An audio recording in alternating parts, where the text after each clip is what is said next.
specialized, but they'd offer all sorts of different things. Whatever they could get their hands on, that they thought they could resell at a decent value. Or they could get it on commission. Of course, commission means that they made some and sent the money on to somebody else who was actually carrying the cost of the goods.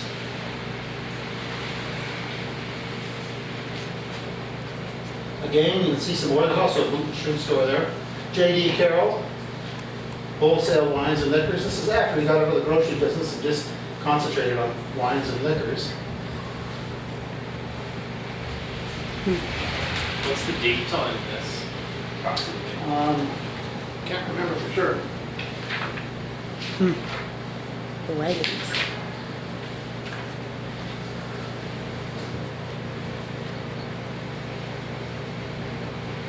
Well, I don't have a date on the photograph, but Carroll was in business by 1859. This is actually Yates Street. Wow. And by March, they were an agent for the Victoria Brewery and prepared to ship to New Westminster and onto the Fraser.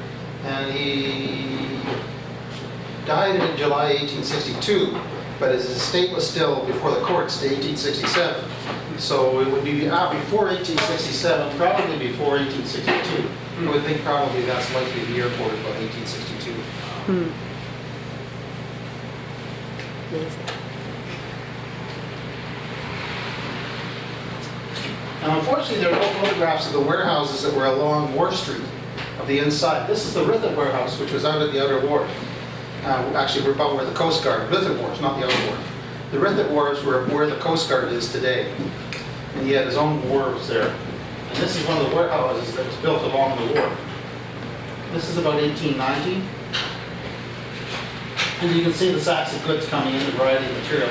Rithett, by this time, was one of the bigger importer-exporters in British Columbia.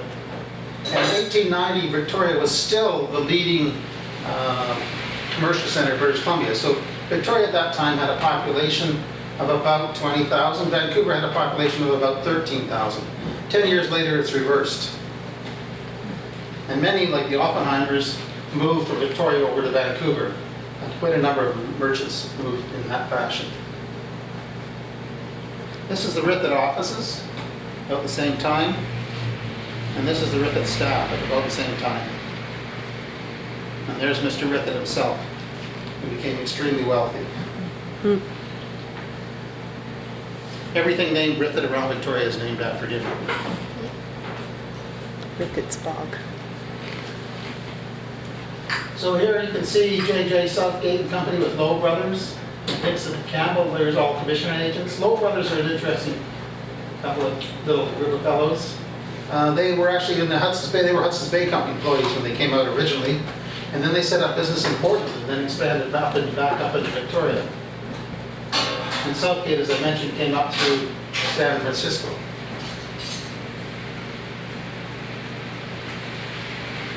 R.C. Janion, another one, and Hyther Leister, rather. At this time, this partnership was primarily spirits as well.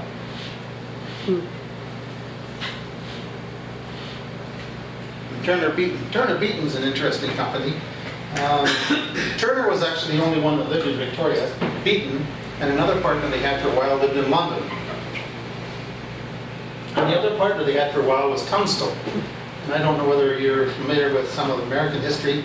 The Lincoln County War with Billy the Kid. So Tunstall's nephew, he sent to Victoria. He worked for Turner Beaton for a little while. And his nephew didn't like Mrs. Turner, so he left and he went down to New Mexico. And it was a Tunstall that was killed in the Lincoln County War in New Mexico.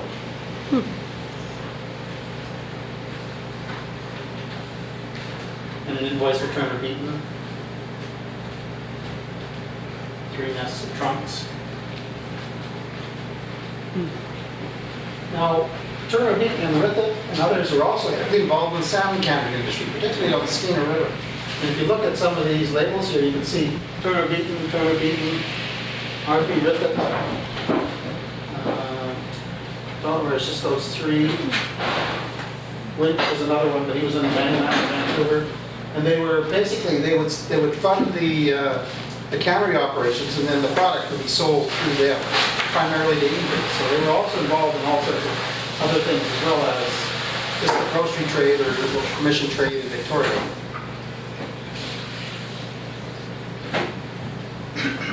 So they would pay for the cost of the cannery, then it would be operated, and then the product would come back to Victoria for transshipment. Sometimes shipped directly from the canneries where they were going to go.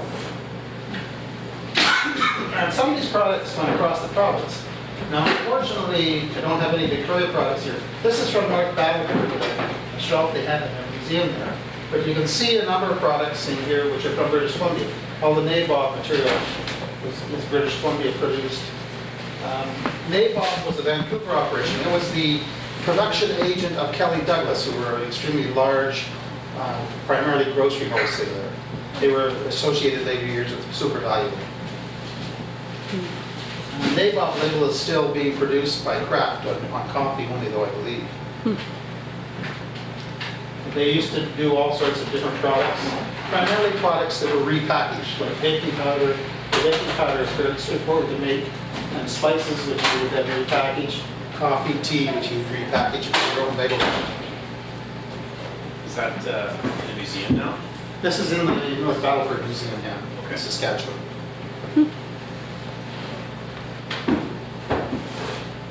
So Victoria is dotted with a whole series of small grocery stores all over the downtown center. This is the Windsor grocery, which operated from about 1903 to 1920.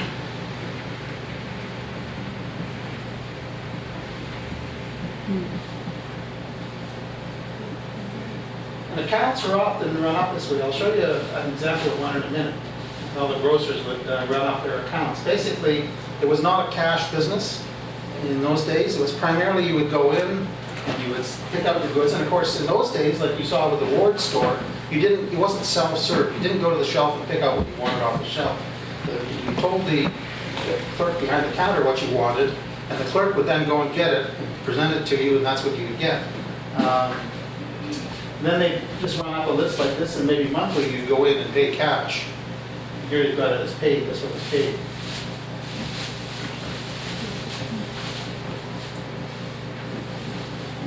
The first grocers actually in Victoria, aside from the Spey Company, were Mifflin Gibbs and Peter Lester.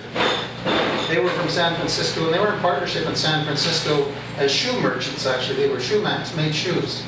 And they decided to come to Victoria. And set up a small business, Mifflin Gibbs it was called. Mifflin, or Gibbs and Lester rather. Mifflin Gibbs was an interesting fellow. He actually ran for the city council and won. And after the Civil War, he decided to go back down to the States and went back to Arkansas, where he was quite prominent in Arkansas. Mr. Lester stayed in Victoria for many, many years. They closed their partnership in 1864 before doing other things. Gibbs stayed doing grocery business. Lester started working for other people for some reason.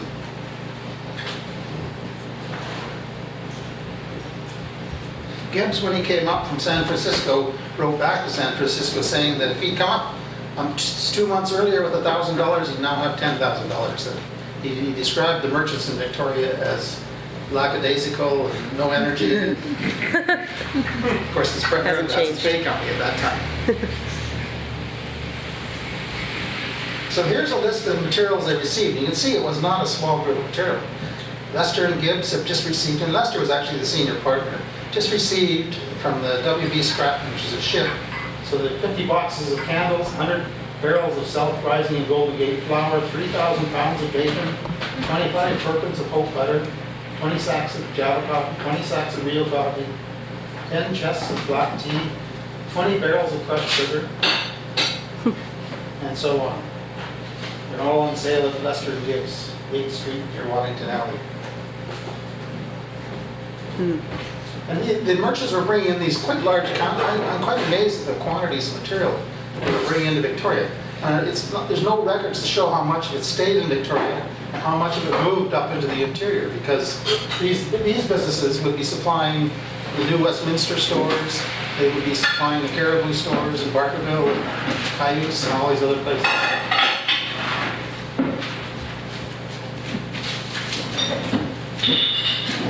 So this Leonard's store on the 8th Street. And he started out in Barkerville, actually, in a store in Barkerville, and he was actually running saloons more than he ran a grocery store. He hired Edward Saunders to manage his store, and eventually Edward Saunders in 1869 purchased it. Saunders came to Victoria in 1862, and he eventually purchased it and turned it into a Saunders store, which became a major store in Victoria, one of the major grocers in Victoria, and getting supplying many groceries up island as well as around the province. This is the Saunders grocery store, and he was quite famous for his liquors as well. So he was notable. This is actually now on Government Street. With the store going all the way up to Broad, actually.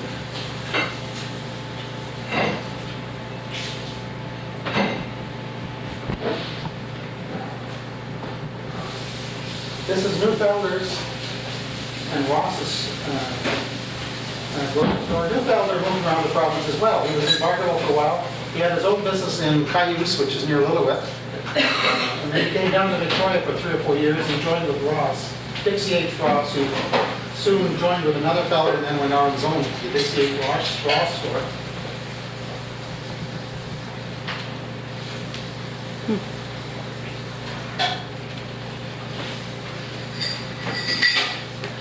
Skip one. Yeah.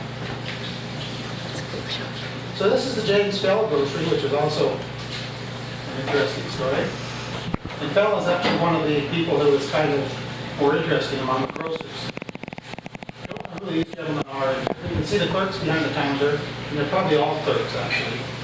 Some goods are out where you can see them yourself, and perhaps pick them out, but most of them on the shelf behind. And the clerks would get them down for you and put them on the counter for you. They may deliver it as well.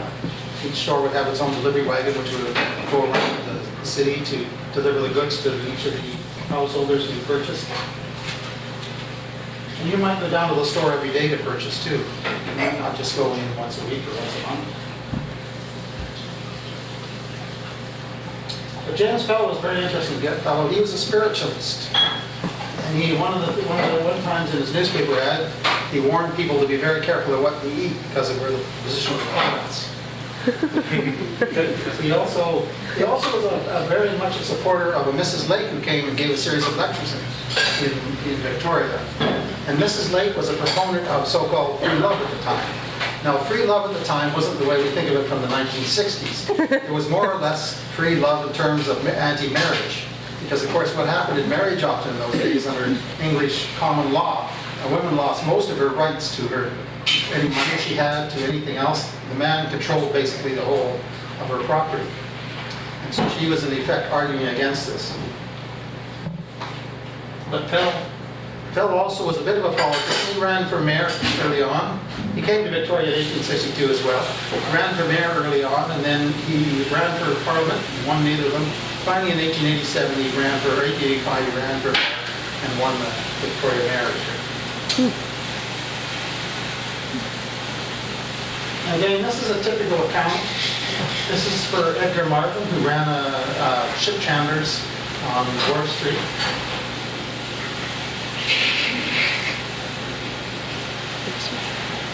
And they would supply all sorts of goods, and they might supply it to the ships. The Navy also was a huge boom for Victoria. Many of the grocers and the bakers supplied massive quantities of goods to the Navy. Ship's biscuit was one of the major products of some of the bakers. And there's all sorts of little actions going on. So they had what they called the bumboat men, and they were just guys who had little wee rowboats, and they would row